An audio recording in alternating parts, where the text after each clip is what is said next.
Hi, thank you guys for coming in. My name is Desiree. We're doing a speech for my speech class at Levette Community College.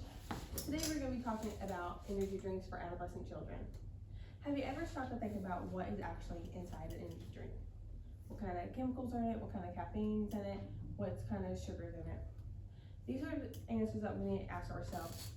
Some of these drinks contain more than 3 cups of coffee per can. Imagine a 12-year-old drinking 2 of these cans. Just 2 a day. What kind of side effects that could lead someone?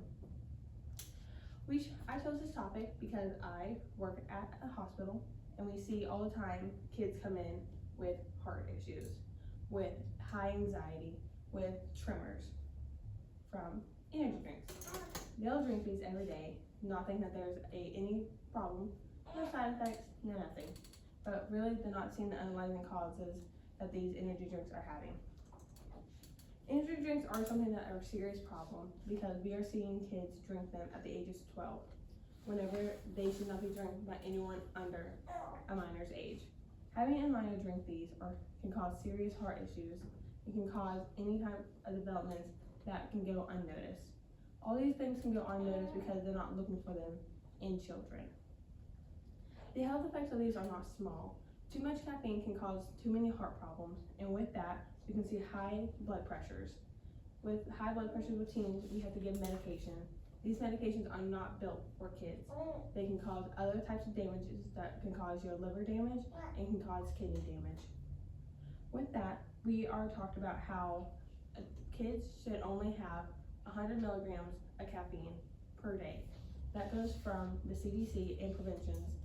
We are talking about how it is unhealthy for a kid to have more than 100 milligrams of caffeine per day. Each can contains well over 200, in between 200 to 300 milligrams of caffeine. That does not include the extra stimulus that is added into it and the sugar that is added into it.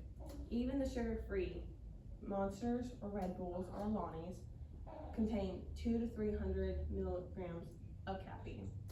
The non-sugar-free ones also contain around 54 to 62 grams of sugar, which is still 4 times the amount of sugar intake that an adolescent child should have in one day.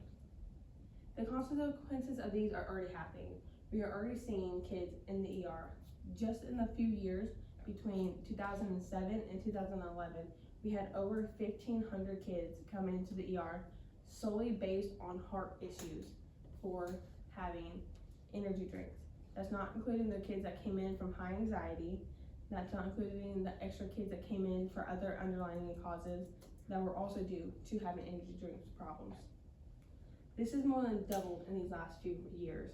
More than 3,000 kids have came in from heart issues. We have already seen what it will do to kids. Unfortunately, we have had a misdiagnosis, and we had a young lady in 2015 or 2025, my bad, pass away from an overusage of energy drinks.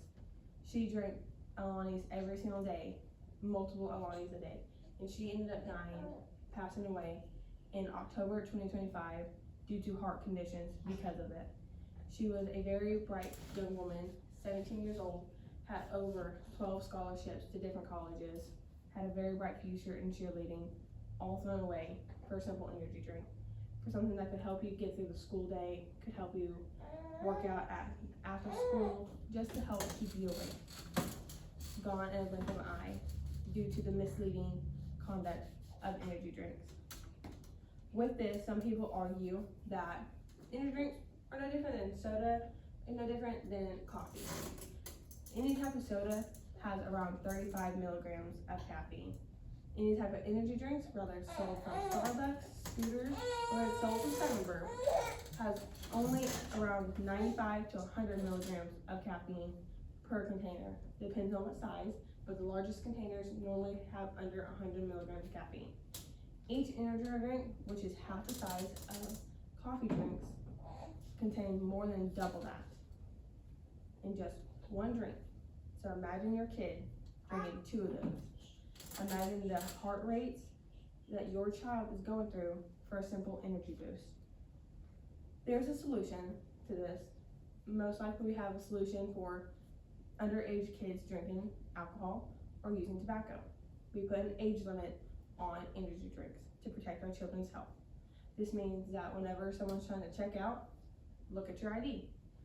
Stores already do this for alcohol and tobacco. What would be the difference in adding an energy drink to this? They already know how to look at IDs. They can already tell you, as long as you're under 18, you cannot buy this. This will save our kids' health. This will save their heart conditions. This will save so many situations. And it's not just about our adolescents.